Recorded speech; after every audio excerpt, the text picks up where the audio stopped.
एक बार बृहस्पति गुरु के साथ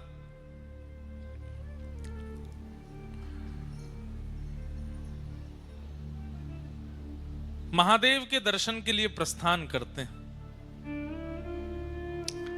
देवादिदेव महादेव के दर्शन के लिए इंद्र जा रहे हैं और तभी महादेव ने मन में विचार किया कि हमारे दर्शन के लिए देवराज इंद्र आ रहा है, गुरु बृहस्पति के साथ आ रहा है, इसकी परीक्षा लेनी चाहिए, यह हमारे दर्शन का अधिकारी है कि नहीं। और उसी परीक्षण के रूप में महादेव ने शिव गण का रूप धारण किया और बीच मार्ग में आकर के इंद्र की परीक्षा लेने लगे, रोक लिया मार्ग। देवराज हैं इंद्र, तो जा रहे हैं गुमान में कि हम तो देवताओं के राजा हैं, हमको कौन रोकेगा। तभी शिवगण के रूप में स्वयं शिवजी ही आए और आकर के मार्ग रोक दिया। बोले कहां जा रहे हैं, कौन हैं आप अपना परिचय दीजिए। तो कई बार ऐसा होता है बंधुओं, बड़े लोगों से पूछ लें, बहुत प्रसिद्ध लोगों से अगर पूछ लेते हैं ना कि आप कौन हो, तो उनको बड़ी अपनी तौहीन लगती है। प्रसिद्ध लोगों को ऐसा लगता है कि हमसे ये क्यों पूछा कि हम कौन हैं। इसलिए प्रसिद्ध लोग अपने आसपास 15-20 लोग भी रखते हैं, वो तुम बता देना कौन है हम, हमको नहीं बताना पड़े अपना परिचय। बंधुओं, कभी आपसे कोई पूछ ले आप कौन हो, तो आप कैसे परिचय दो। दासानुदास, ठाकुर जी की कृपा अभिलाषी, श्री प्रिया जी की कृपा की किंकरी पाना चाहते हैं, उनके दासों के चरणों के, उनके दासों के दासों के दास हैं, हम अमुक शहर से हैं, हमारा अमुक नाम है, ऐसा करके बता देना चाहिए। नाम वाम बहुत देर में बताना चाहिए। स्वयं का स्पष्ट परिचय नहीं देना चाहिए, और दें भी तो उसमें अत्यंत दैन्य के साथ देना चाहिए। दैन्य मतलब बहुत झुक करके, बहुत दीन बन करके अपना परिचय देना चाहिए।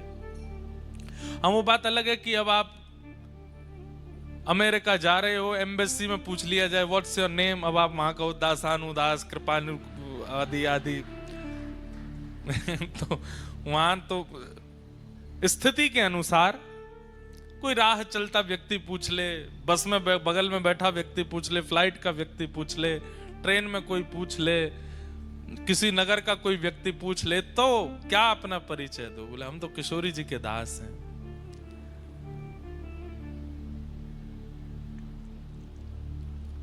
ये सीखना चाहिए हमें संतों से। एक बार वृंदावन में एक संत थे, उस समय सोशल मीडिया नहीं था, फोन भी नहीं थे, उस समय की बात। उन संत का इतना प्रचार हो गया पूरे भारत में कि भैया वृंदावन में एक संत रहते हैं, अमुक नाम के संत हैं, और भैया उनका स्वभाव, उनका विचार, उनकी शैली, उनकी बोली, उनका रूप, उनकी कुटिया, उनकी सेवा सब देखने लायक है। ऐसा लगता है कि कोई साक्षात ठाकुर जी का परम भक्त हो।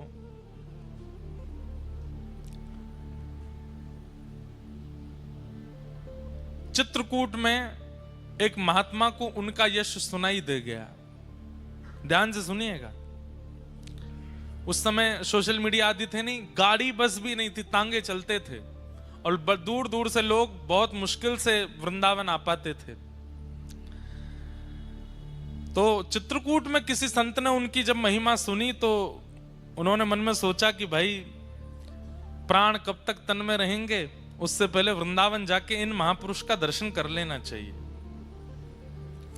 चित्रकूट से निकले, महीनों चल करके वृंदावन आए।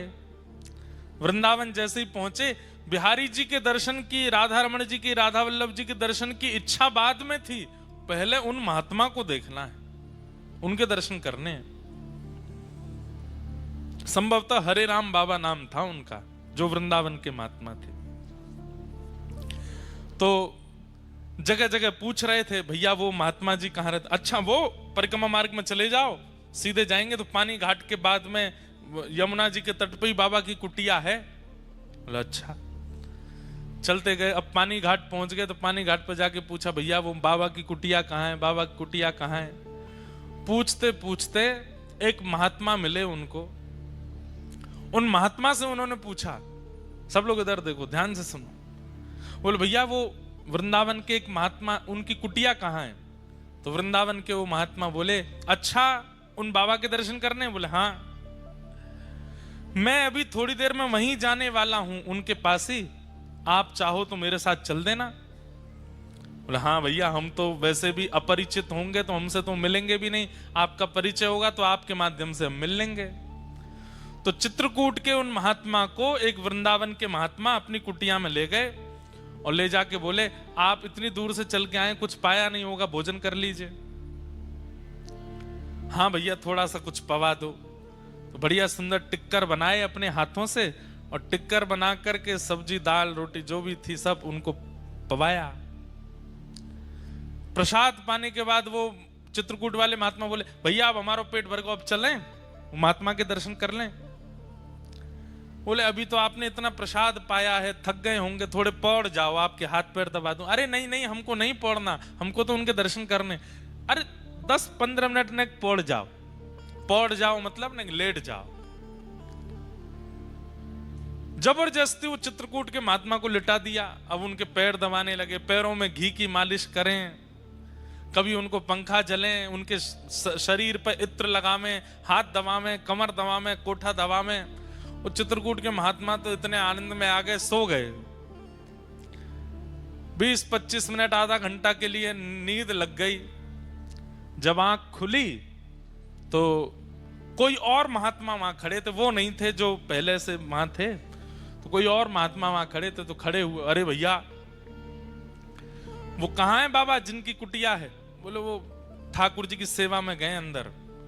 अरे भैया हमको इतना पवा दिया फिर सुला दिया, हम तो चित्रकूट से आए थे हरिराम बाबा का दर्शन करने के लिए, सुबह से व्याकुल, पर ये महात्मा जी देखो इतना बढ़िया प्रसाद पवाया, जबरदस्ती सुबह के मेरे हाथ पांव ऐसे बढ़िया दबाए कि मैं सो ही गया। तो दूसरा महात्मा हंसने लगा। बोले आप जिनकी कुटिया में बैठे हैं और जिनके हाथ से प्रसाद पाए, जिनके हाथ से सेवा कराएं, यही हरिराम बाबा हैं। ये इतनी देर से जो आपकी सेवा कर रहे हैं ये वही महात्मा है जिनके दर्शन को आप आए हो। तो चित्रकूट के महात्मा इतने व्याकुल हो गए, चरणों में गिर गए। बोले बाबा हमने आपसे पूछा हरिराम बाबा के यहाँ जाना है, तो आप बोले कि हम भी वहीं जाएंगे, आ जाओ कुटिया में चलो। क्यों किया आपने ये सब। बोले मैं उसी समय बता देता कि मैं ही हरिराम बाबा हूं, तो पता लगने के बाद अब आप मेरे चरणों में हो, पता लगने से पहले मैं आपके चरणों में था, आपके चरण दबाने का, आपको प्रसाद पवाने का, आपकी सेवा करने का ये अवसर मुझे कैसे मिलता, इसलिए मैंने अपना परिचय नहीं दिया। चित्रकूट के महात्मा बोले जितना मैंने सुना था, जैसा मैंने अनुभव किया था, वो प्रैक्टिकली मैंने देख लिया कि आप कितने ऊंचे महात्मा हो, आपकी स्थिति क्या। तो वैष्णव भक्त की क्रिया, भक्त का व्यवहार, स्वभाव उसका परिचय दे देता है कि वो कैसा वैष्णव है। सामान्य संसार की तरह आपका व्यवहार है तो आप कोई वैष्णव नहीं हो। आपके व्यवहार में कुछ अलग होगा, आपकी बातों में कुछ नवीनता होगी, आपके विचारों में कुछ नवीनता होगी, आपकी चाल ढाल उठना बैठना सब नवीन होगा, कुछ हटके होगा, और उन सब में विशेष प्रधानता दैन्यता की होगी, ऐश्वर्य की नहीं। ऐश्वर्य की प्रधानता संसारी जीव में होती है, पर दैन्यता की प्रधानता भक्त जीव में होती है। उसके दीनता दिखेगी आपको उसके व्यवहार में। तो इंद्र जा रहा है महादेव के दर्शन के लिए, बीच रास्ते में महादेव शिवगण बनकर के आ गए परीक्षा लेने के लिए, और परीक्षा में इंद्र गुमान में भरा हुआ है, अपने छाती तान के खड़ा है। शिवगण ने पूछा, शिवगण तो नहीं थे, शिवजी थे, वो तुम कौन हो। तो इंद्र बोला मुझे नहीं जानते तुम। बोले हम तो नहीं जानते। ऐसा है सुनो, मेरे आंखों के आगे से चले जाओ और तप करो, तप करके कोई देवता प्रकट हो तो उससे पूछ लेना मैं कौन हूं, मैं अपना परिचय दूंगा तुमको। शिवगण बोले ऐसे कौन हो तुम भैया जिसके लिए हमको तप करना पड़ेगा। बोले वही तो, तब करके पता चलेगा कि मैं कौन हूं। अब सुनो, मेरा समय बर्बाद मत करो, सामने से हटो। यहां इंद्र जिद करने लगा आगे बढ़ने की। शिवगण बोले जब तक परिचय नहीं दोगे आगे नहीं जाने दूंगा। इंद्र बोला मुझे भी सौगंध है अपने स्वर्ग की कि मैं परिचय नहीं दूंगा अपना। शिवगण बोले मुझे भी अपने गणत्व की सौगंध है, मैं तुझे आगे नहीं जाने दूंगा जब तक तू बताएगा नहीं। बस यही कहा सुनी हो गई। जैसे ही इंद्र ने अपना अस्त्र निकाला और अस्त्र निकाल करके जैसे ही शिवगण के ऊपर प्रहार करने लगा, शिवगण तो अंतर ध्यान हो गया, साक्षात देवादिदेव क्रोध में प्रकट हो गए सामने। तीसरा नेत्र तमतमाने लगा, खुलने के लिए तैयार। इंद्र के हाथ पांव कांपे, ये क्या हुआ है? ये शिवगण के रूप में साक्षात शिवजी आए थे। चरणों में दंडवत हो गया। शंकर जी बोले तुझे जीवित नहीं छोड़ूंगा मैं, इतना अभिमान अपनी पदवी का। अरे तू मेरे दर्शन क्या करेगा? तू मेरे गणों से ऐसा व्यवहार कर रहा है, तू मेरे दर्शन का अधिकारी है। तब इंद्र ने अपने गुरुदेव, इसीलिए गुरु होने जरूरी हैं। कई बार शिष्य की नैया डूब रही हो तो गुरु जी बचा लेते हैं। गुरु बृहस्पति ने महादेव से कहा, गुरुदेव हे देवादिदेव, ये तो सामान, आप तो जानते हैं इंद्र कैसा है, क्रोध मत कीजिए। 33 कोटि देवताओं के ऊपर इसका राज है, अगर इसे कुछ हो गया तो फिर स्वर्ग देव राजा विहीन हो जाएगा, दैत्य चढ़ाई कर देंगे। हे महादेव आप कृपा करो। तो महादेव का श्वास थोड़ी सी कम पड़ी और जैसे तैसे करके बोले गुरु की वजह से बच रहा है तू, नहीं तो आज तेरे प्राण पखेरु उड़ जाते। बृहस्पति बोले आप बस शांत हो जाओ, आप कुछ कहो मत। महादेव बोले कि अब मैं तो कुछ नहीं कहूंगा, लेकिन जो मेरे अंदर क्रोध प्रकट हो गया है वो बिना निकले मानेगा नहीं, उसे कहां भेजूं? बोले महाराज पृथ्वी में भेज देंगे तो प्रलय आ जाएगा, आकाश में डाल देंगे तो आकाश का भेदन हो जाएगा, लोक सब नष्ट हो जाएंगे। अथाह स्वरूप समुद्र का है, आप समुद्र में अपने क्रोध को विसर्जित कर दीजिए। तब महादेव ने अपना तीसरा नेत्र खोल करके उस प्रकट क्रोध को समुद्र में विलीन किया। समुद्र भी उस क्रोध के तेज को सह नहीं पा रहा था। भूचाल आ रहे थे, ज्वार भाटा आ रहा था, उष्ण हो गया समुद्र का जल। तब समुद्र ने भी प्रार्थना की, बोले महादेव आपके क्रोध को हम भी सहन नहीं कर पा रहे हैं, अब क्या करें इसका? तो बोले इसको फिर किसी एक रूप में प्रकट करके पृथ्वी पर इसको भेज दो। तब महादेव का वह क्रोध जो समुद्र भी सहन नहीं कर पाया, उसी ने एक रूप धारण किया और समुद्र से उसका प्रादुर्भाव हुआ, वही हुआ जलंधर। जलंधर इतना खतरनाक था कि महाराज देवता दैत्य सब थरथर कांपते थे उससे। महादेव का क्रोध है। जलंधर का विवाह हुआ वृंदा नाम की कन्या से। जलंधर वैसे ही इतना शक्तिशाली था, लेकिन वृंदा जैसी पतिव्रता पत्नी प्राप्त होने के कारण जलंधर का तेज, जलंधर का ऐश्वर्य, जलंधर का साम्राज्य और ज्यादा प्रगाढ़ होता चला गया। पतिव्रता नारी है वृंदा, अपने पति को परमेश्वर मानती है और उसके पातिव्रत के कारण जलंधर का जो बल है वो वैसे ही इतना बलवान था, लेकिन पत्नी के पातिव्रत के कारण वो और बलवान हो गया। इसलिए संसार में सबसे बड़ा व्रत यदि कोई है तो वो पातिव्रत है, पत्नी व्रत, पतिव्रत। यदि कोई व्यक्ति पतिव्रत का पालन करे, माताएं और भाई लोग पत्नी व्रत का पालन कर लें, कुछ नहीं करना, ना भूखा रहना है ना प्यास रहना, खूब चकाचक खाओ पियो आनंद करो, बस एक के ही रहो। अगर आपने ये निश्चय कर लिया तो आप संसार की किसी भी स्थिति को पार कर सकते हैं।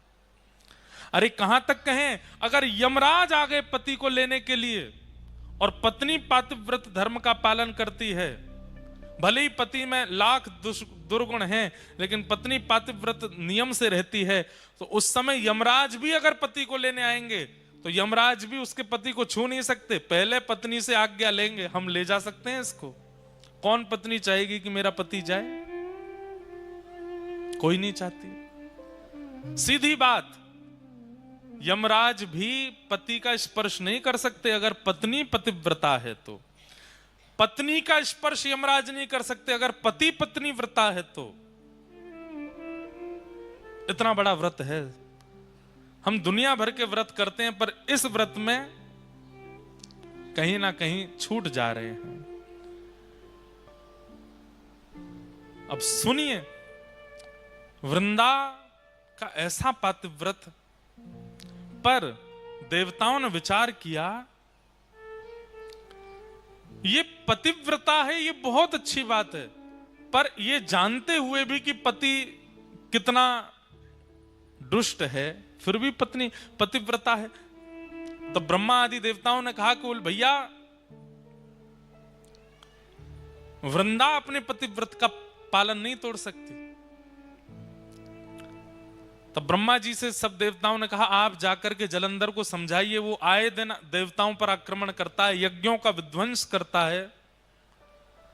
ब्रह्मा जी बोले मैं जाता हूं। ब्रह्मा जी गए जलंधर को समझाने के लिए। जलंधर ने ब्रह्मा जी के ही गला पकड़ लिया, इतना बलवान कि चतुरानन ब्रह्मा जी का गला पकड़ लिया, चारों आंखों से आंसू निकल आए। ब्रह्मा जी हाथ छुड़ा के भागे, युद्ध छिड़ गया देवता और जलंधर के बीच में। ब्रह्मा जी हार गए। देवताओं ने जाकर के प्रार्थना की, देवादिदेव महादेव शंकर जी से बोले महाराज आप कुछ करो। महादेव बोले मुझसे ही प्रकट हुआ है वो, और अपने से प्रकट हुए को मैं कैसे नष्ट कर सकता हूं? मैं तो नष्ट नहीं करूंगा उसको। तब ब्रह्मा जी ने मन में विचार किया कि ये शिव भक्त है बहुत बड़ा, और इसके बल में कटौती तभी आएगी जब इससे कोई शिवापराध बनेगा। ये